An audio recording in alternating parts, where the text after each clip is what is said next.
Assalamualaikum warahmatullahi wabarakatuh. Selamat malam teman-teman semuanya. Kembali lagi dengan saya Muhammad Iqbal Maulana.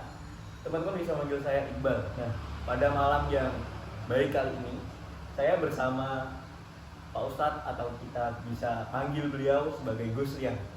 Nah, Gus Rian adalah tokoh inspiratif pondok pesantren. Kenapa? Karena beliau selain pondok pesantren dan juga kuliah, beliau juga sebagai konten kreator, yang mana konten kreator adalah sosok media.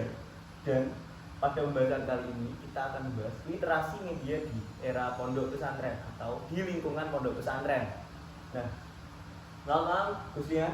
Selamat malam. Bagaimana kabarnya? Alhamdulillah. Baik-baik saja, alhamdulillah. Mas Iqbal sendiri gimana? Alhamdulillah. Nah, Gus Rian itu sudah mondok berapa tahun, Mas?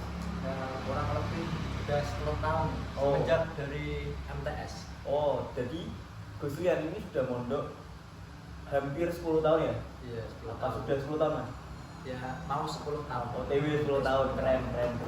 Nah, beliau itu katanya mondok dari sejak MTS sampai sekarang. Beliau juga sempat ngabdi di Salah satu pondok pesantren di Kudus. ya. Mungkin bisa diceritakan Mas gimana track record sejak Mas Julian atau Gus Rian ini mondok mulai dari MTS sampai sekarang? Sebenarnya dulu itu kan saya dari SD ya, bukan MP Oh sebenarnya. iya. Saya dari SD terus mengikuti jejak kakak saya yang disekolahkan di Madrasah Sanawiyah. Ketika saya mendaftar, saya dimasukkan di program namanya IBS, Oh. Islamic Boarding School, Keren. asrama modern lah, kurang lebih Oke. seperti itu. Akibat dari sudah dari lingkungan yang ponpes Islami. ya Islami, akhirnya untuk melanjutkan ke jenjang berikutnya di sekolah SMA saya memilih ke Man 1 Kudus. Madrasah Kudus. keren. Saya melanjutkan Islaminya, sejak Islaminya. ya pokoknya program pondok pesantren saya. Oh, ya, keren. Di samping itu saya juga dalam rangka melanjutkan program hafalan Al-Quran saya seperti itu. Setelah 3 tahun di MTS, 3 tahun di Man 1 Kudus, saya menambah 2 tahun lagi untuk mengabdi di pondok pesantren milik kiai saya. Oh, Seperti itu. keren. Jadi Mas Rian ini, Gus Rian, selain beliau mondok di pondok pesantren, tidak cuma belajar kitab kuning teman-teman, tapi beliau juga seorang hafiz Quran teman-teman. Gitu ya Mas. Alhamdulillah. Oke, pada pembahasan kali ini kita akan membahas banjir informasi yang ada di pondok pesantren itu seperti apa. Tentunya Gus Rian ini gak asing dengan biasanya teman-teman atau mungkin ustadz dari Gus Rian itu menyampaikan bahwa ngaji besok libur atau mungkin minggu depan libur bisa pulang kampung, seperti itu Mas Rian. Tapi ternyata ngajinya masuk atau mungkin ternyata minggu depan tidak libur. Nah, tanggapan dari Gus Rian sendiri seperti apa, Gus? Untuk penyampaian informasi tersebut ya, Ya, betul sekali, Gus. mungkin kalau misal minggu depannya libur atau malamnya ini nggak ada ngaji atau libur, alangkah baiknya itu sebelum hari hanya atau misal waktu ngajinya itu sudah diumumkan. Oh ya, Ya misal mungkin disiarkan di itu mic, iya, mikrofon. didengarkan satu pondok misalnya untuk menyampaikan pengumuman apakah nanti ngajinya masuk atau libur, apakah minggu depan jadi untuk pulang atau enggak, seperti itu. Nah, oke, terima kasih, Gus. Lalu kira-kira Gus, selain dari mikrofon itu sendiri, apakah nggak jarang ditemui berita tersebut itu disebarkan dari teman ke teman, dari mulut ke mulut? Untuk cerita tersebut kebanyakan seperti ini ya, kalau kita sharing atau Ya. enggak sekilas lah mendengarkan sama ustadz atau siapa dia kita, ada kayak masih rumor kayak besok ngajinya liburin aja apa gimana, terus ketika kita teman atau siapa yang mendengar langsung menyebarkan ke katanya ini libur. Nah itu masih simpang siur beritanya. Belum bisa dipastikan kebenarannya berarti ya. Tapi kebanyakan teman-teman gitu. Nah, gitu teman-teman. Berita itu tidak bisa kita terima secara mentah-mentah. Harus Gus. Iya. Betul sekali. Jadi apalagi informasi atau berita ini sangat mudah kita akses, bahkan mungkin di lingkungan kita sendiri. Kita sebelum beranjak ke media yang tentunya lebih mudah sekali nyebarnya ya Gus. Iya. Kita melihat dari lingkup pondok pesantren, lingkup kecil dulu baru ke luas. Nah Gus, kalau di pondok pesantren itu kan teman-teman santri jarang ada yang pegang HP. Mungkin beberapa yang pegang HP Android atau mungkin device lain. Ya pokoknya bermain media lah. Nah, bagaimana kira-kira santri itu sendiri yang jarang untuk megang HP itu bisa mengelola berita yang masuk itu kayak gimana? Kira-kira dari Gus Lian sebagai konten kreator itu seperti apa Gus tanggapannya Gus?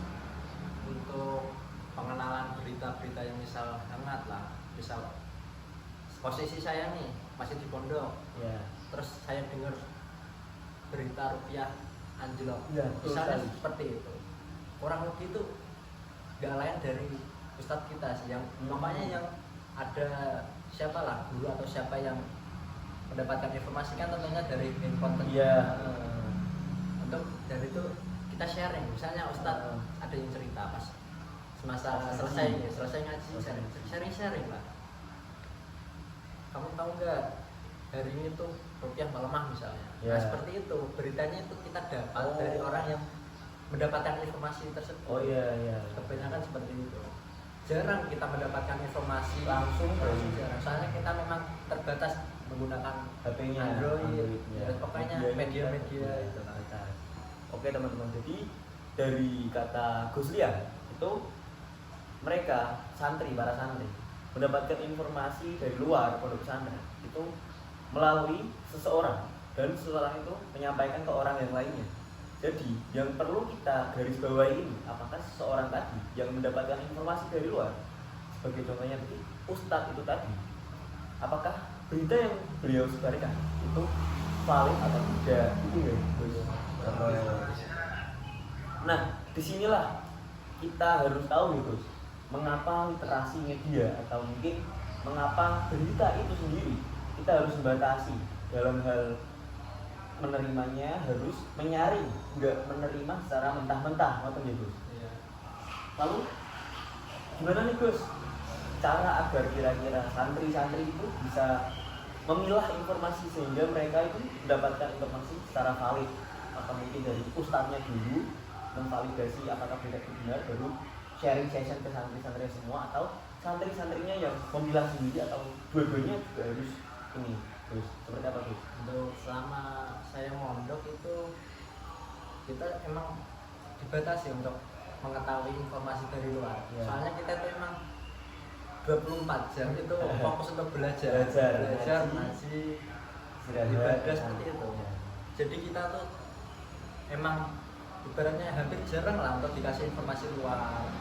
Malah agak kayak, sorry saya potong, malah agak kayak terpisah dari dunia. Nyata. Kita emang difokuskan untuk belajar bagaimana sih hafalannya, kelancarannya seperti itu. Pokoknya itu berlomba-lomba kan, misal hafalan itu kita semakin lancar-lancar dengan teman, atau semakin rajin kita belajar untuk nilai-nilai.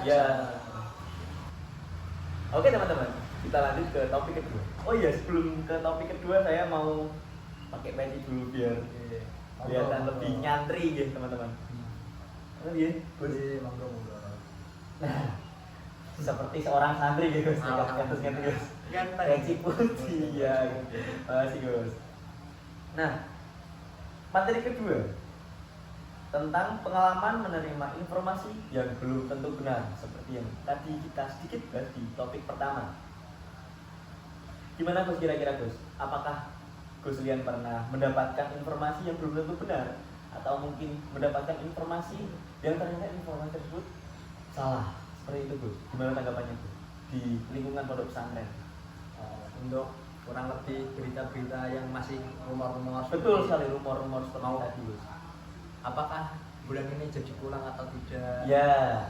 Itu sebenarnya kalau masih rumor, mending kita jangan terlalu berharap sih. Biarkan atasan lah, seperti ustadz atau Pak Yai yang menyampaikan informasi biar baru kita bisa fix. kita validasi Iya, seperti berita itu. tersebut ya, betul sekali. Nah kalau seperti itu biasanya selain dari mikrofon teman ke teman, apakah biasanya informasi seperti itu di-share ke grup WhatsApp atau mungkin di-share ke grup wali santri seperti apa? Ya, kalau semisal perpulangan atau jadwal-jadwal apa ya liburan, Ya. pastinya itu ada grup wali santri, tetap ada. Pihak Ustadz pun akan menginformasikan, dan mungkin sebelum hari perpulangan kita akan dikumpulkan untuk diinformasi lah, mungkin dari Pak Ustadz sendiri atau Pak Kiai seperti itu. Oke. Lalu misal nih Gus, adakah kasus pas udah di sebarin ke grup WhatsApp wali santri tadi, tapi tiba-tiba ada kesalahan atau mungkin salah menyampaikan informasi, Ya. padahal informasi tersebut sudah tersampaikan ke grup WhatsApp. Adakah pernah kasus seperti itu Gus? Untuk selama saya mondok hampir tidak pernah saya merasakan informasi salah. Berarti literasi media di situ sudah tersampaikan dengan bagus. Informasi tadi sudah tersampaikan dan meminimalisirkan miskomunikasi itu tadi. Mau dari itu kan soalnya kan bersangkutan dengan orang banyak dan orang-orang jauh juga. Ya, jadi kan betul. agak gak enak juga. Betul. Kalau misal orang wali santri jauh-jauh dan datang ke pondok, taunya Nggak jadi pulang. Ya, pihak pondok juga yang salah. betul.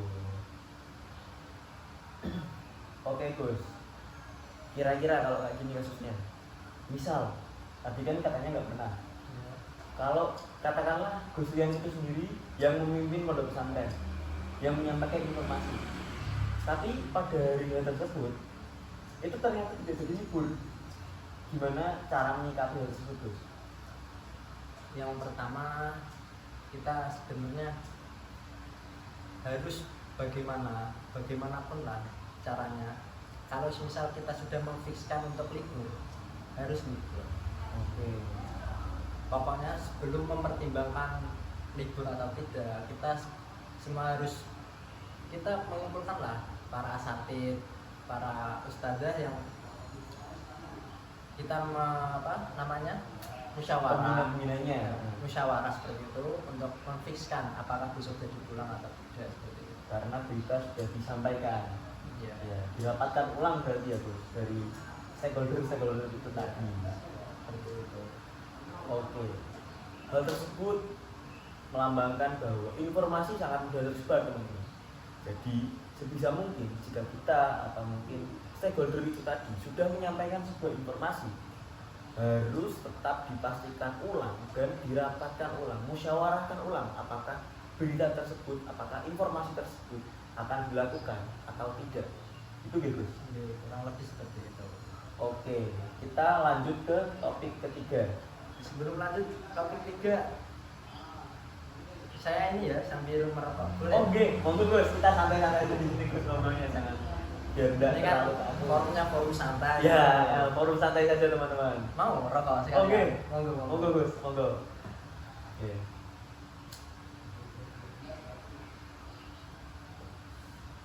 Alhamdulillah. Iya. Monggo. Iya, monggo Gus. Oke.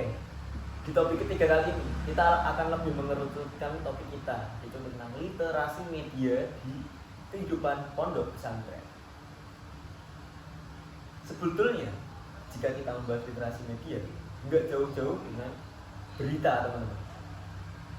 Jika kita bermedia, tentunya banyak berita yang masuk ke media tersebut, entah itu berita tentang libur tadi, atau mungkin berita ngaji, atau mungkin berita sekecil apapun. Nah, pada topik ketiga kali ini kita akan membahas pentingnya berpikir kritis dalam literasi media. Apalagi tentunya dengan Gus Lian ini sebagai konten kreator. Nah, Gus, bisa ceritakan sedikit gimana prosesi Gus Lian sebagai santri dan juga sebagai konten kreator Gus? Prosesi saya sebenarnya itu berawal dari motivasi penyebaran dakwah.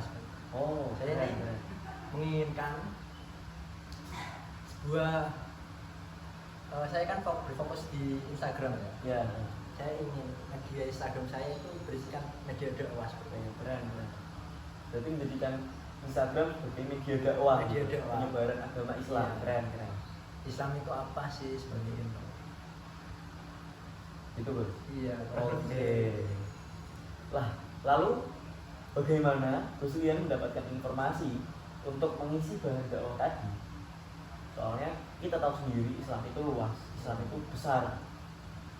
Lantas Gus Lian sendiri itu mendapatkan informasi pesan dakwahnya itu seperti apa, dan penyampaiannya di konten-konten Gus Lian itu seperti apa, sehingga media atau orang-orang yang mengakses akunnya Gus Lian, medianya atau kontennya Gus Lian itu mendapatkan pencerahan dan tidak malah tersesatkan. Gimana Gus? Saya berawal dari konten-konten tentang ini sih, dari isi kitab. Isi kitab. Kita waktu itu Safinatun Najjar. Oh iya. Kita membahas apa Gus? seputar fikih lah, Oh. fikih sederhana kehidupan. Ya. Jadi itu orang nggak salah apa. Yang misal saya kan menganut aliran NU. Oh iya. Saya itu mengajarkan apa yang jarang diketahui orang awam sebenarnya. Contohnya seperti apa nih Gus? Kurang lebih misalnya ini, kita misal memasuki waktu sholat, Waktu sholat. kan ada kayak perdebatan enaknya. Dia monggo Sebentar, dulu. aku mikir bahas siapa sih? Nah, gitu. Kita pernah gak konten dulu Gus? Cancuk, saya pernah nih. Juga ini bisa gak konten dakwah sing mendu isine lho. Motivasi ya. Nah, itu apa sih? Itu balik gue ya. Nah, kira-kira pesan-pesan dakwah yang balik nih. Nah, kira-kira pesan dakwah dari konten-kontennya Gus Lian itu sendiri berisi tentang seputar apa Gus? Saya itu berisi tentang motivasi. Motivasi penghafal Al-Quran. Oke, motivasi hafiz Quran. Ya. Contohnya seperti apa nih Gus? Ya, misal kalau kita di saat lelah atau merasa ya kayak risau lah bagaimana perkembangan kita ke depan. Nah, saya itu mengisi sebuah kata-kata. Kontennya kata-kata, dan saya kasih sebuah lagu-lagu motivasi seperti itu. Oh, jadi kayak sembari mengedukasi dan memotivasi dari hati ke hati sama hafiz Quran itu tadi sendiri ya. Dalam perantara media. Oke, keren. Nah, tentunya dalam media itu pasti ada yang namanya clickbait, Ya. atau mungkin juga ada yang namanya plagiasi dan lain-lain. Ya, kata-kata media yang banyak itu. Pertama kita bahas plagiasi Gus. Dalam menulis, apalagi di media, tentunya kita nggak jarang nemuin konten-konten yang plagiasi Gus. Lantas bagaimana cara Gus Lian itu sendiri menanggapi hal tersebut? Sebenarnya untuk plagiasi sendiri itu udah banyak ya kalau di media sosial sekarang. Betul. Kayak screenshot terus kirim ulang. Ya, seperti itu sudah banyak. Tapi hal yang terpenting itu untuk plagiasi, saya sarankan itu satu, meminta izin siapa yang kita mau plagiasi, dan alangkah indah bagusnya lah kita itu memberikan sedikit sentuhan-sentuhan kreativitas. Oh Jangan iya. ya sama Jangan bener-bener plek. jangan. Betul. Kita berarti kurang literasi dalam kreativitas, seperti itu sih. Oke. Lalu selanjutnya Gus, ketika kita membicarakan tentang konten, kita membicarakan tentang media, kira-kira dalam perspektif Islam, dalam perspektif pondok pesantren, media itu pandangannya pondok pesantren seperti apa Gus? Media kurang lebih sebagai ajang dakwah. Ya, tentu ada dakwah terutama. Kita mempromosikan Islam dalam sarana pendidikan seperti itu. Islam dalam sarana pendidikan. Iya, Islam. Ini loh ada pondok pesantren di sini. Oh, iya. Ini loh ada pengajar-pengajarnya seperti ini. Apa yang diajarkan apa sesuai dengan akidah Islam seperti itu. Oke.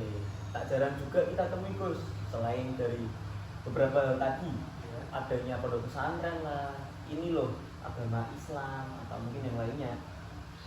Apalagi di era globalisasi sekarang, berita yang mudah menyebar. kalau ada rumor, Iya. kalau ada di sebuah pondok pesantren yang seperti beritanya kita baca kemarin-kemarin, ada sebuah berita bahwa kiai atau tokoh di sebuah pondok pesantren itu melakukan hal-hal yang tidak senonoh. Lantas bagaimana berita itu sendiri atau santri itu sendiri menyikapi hal tersebut, apalagi sebagai Gus Lian, seorang konten kreator, tokoh publik itu menanggapi hal tersebut Gus? Wah, untuk pandangan saya terkait berita ini ya, Ya, cukup memprihatinkan sih bagi saya. Kok bisa-bisanya seperti itu? ya aku juga Sebagai eh, orang awam pastinya kan eh, merasa takut untuk ya. memandokan anaknya. Betul, stigma negatif ini Iya. tadi ya Gus. Ditambah ada yang berita-berita kiai melakukan hal yang tidak Normal, sewajarnya betul. lah, dan sewajarnya pada Betul, saat betul.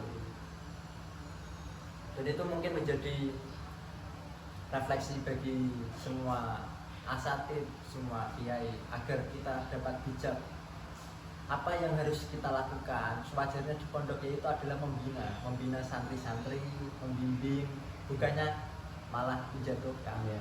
dalam kemaksiatan seperti itu. Nah, kayak gitu teman-teman.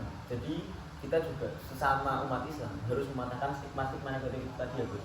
Nah, stigma-stigma negatif yang muncul dari media itu sendiri kadang itu muncul dari rumor, dari berita yang belum dipastikan kebenarannya. Lalu masyarakat yang awam, yang kurang kritis dalam menghadapi berita itu menolak secara mentah-mentah. Lantas bagaimana Gus tanggapannya sebagai konten kreator yang juga bergerak dalam bidang keislaman menyikapi hal tersebut, cara mematahkan stigma tersebut Gus? Yang terpenting kita tetap untuk penyampaian informasi di media sosial saya tetap menginformasikan hal-hal yang positif, hal-hal yang informatif yang itu adalah sisi positif lah dari konten seperti itu. Jadi lebih ke mengupload dulu bagaimana sisi positifnya agar bisa mematahkan stigma negatif. Banyaklah hal-hal yang positif.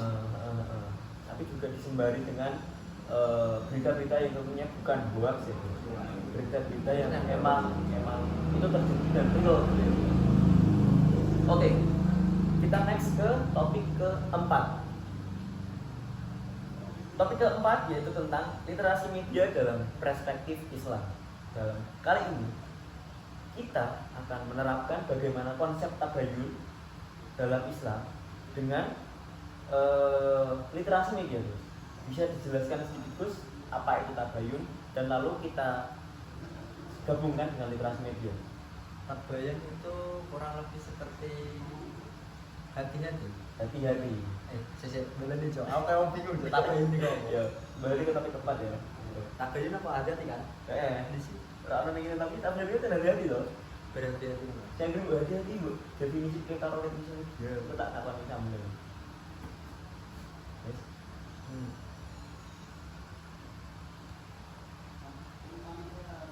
Oke teman-teman, selanjutnya kita lanjut ke materi atau topik keempat, yaitu tentang literasi media dalam perspektif Islam. Nah, kali ini dalam penyangkut pautan ini kita akan membahas bagaimana konsep tabayun yang akan diterapkan dalam literasi media. Gus Lian bisa dijelaskan sedikit bagaimana konsep tabayun itu sendiri, lalu kita bareng-bareng mengaitkan konsep tabayun dengan literasi media Gus. Untuk hal tabayun ya, tabayun itu sikap hati-hati dalam Hati-hati dalam perilaku, ucapan dan kegiatan kita sehari-hari. Tabayun tentunya dengan literasi media juga teman-teman. untuk penyambungan di konsep tabayun ke Dalam literasi media. media tersebut, mungkin kita harus dapat memilih dan memilah apakah Ya, itu berita yang benar adanya atau sekedar hoax agar memancing para pemirsa seperti itu. Netizen tercinta, netizen yang terhormat gitu ya. Gus. Oke, jadi pada kali ini Gus Lian menyampaikan bahwa konsep tabayun itu sendiri sangat berkaitan dengan literasi media, karena tabayun itu sendiri adalah berarti hati-hati, nggak cuma dalam kehidupan semata, tapi juga perilaku dan bagaimana kita bermedia sehingga kita dapat melaksanakan literasi media yang bagus dan baik teman-teman semuanya.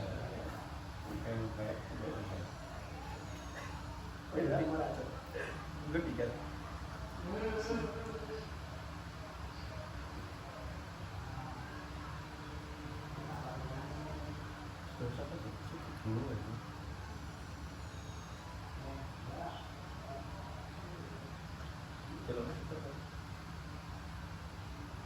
Oke, langsung saja kita next ke topik kelima, yaitu tentang tantangan di era banjir informasi ini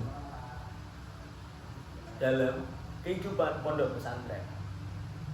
Gusnya, sebagaimana yang tadi sudah diceritakan Gus, bahwa sebuah berita jika ada di pondok pesantren, apalagi berita itu hoax, pasti berita itu viral nih Gus. Ya, pasti. Pastinya. Kira-kira dulu Gus Lian pernah merasakan hal tersebut atau tidak ketika di lingkungan pondok pesantren Gus? Ya hampir pernah. Gak sering tapi pernah lah. Ya. Contohnya seperti apa Gus? Berita-berita hoax seperti itu. Iya, yang viral itu Gus. Mungkin kebanyakan tentang apa ya? Gosip sih ya. Gosip. Nah, jadi teman-teman tentang gosip nih teman-teman. Gosip seperti apa nih Gus? Ceritakan saja Gus, kita sharing saja Gus. Ya misal gosip tentang artis, kebanyakan kan anak pondok taunya kan artis artis Korea apa yang perempuan apalagi kan. Ya. Ada Korea. Oh jadi di pondok pesantren tetap ada yang seperti itu ya Gus? Ya tetap ada. Kan kebanyakan cewek sih. Iya, emang mungkin itu dari hobi mereka. Mungkin ya, kalau Gus? hoax bukan. Kalau lebih ke berita bola. Berita bola. Bola kan valid itu. Iya, Kebanyakan iya. cowok Iya. pasti sering itu. Apakah skor ini gimana? Itu ya tetap Topik berita-berita di pondok pesantren ya. berita-berita tersebut didapatkan dari ustadz-ustadznya. Oh, jadi tetap nih teman-teman. Ada seorang yang membawa berita itu tadi, lalu seorang itu tadi menyampaikan ke santri-santri semuanya. Iya, soalnya kan santri kan tetap Terbatasi ya dalam bermedia ya Gus. Kita juga tentunya dalam hal ini menggarisbawahi siapa yang menyampaikan berita tersebut ya Gus. Apakah itu ustadz tersebut valid atau mungkin temannya yang dapat info entah dari mana yang menyampaikan. Jadi kita harus pintar memilih seperti yang tadi Gus Dian katakan teman-teman. Kalau jika ada kasus seperti ini Gus, temannya Gus Dian di pondok pesantren dulu itu nyebarin bahwa MU lawan Liverpool itu 2-0 menang MU. Iya. Tapi Liverpool menang 2-0. Itu kata ustadznya.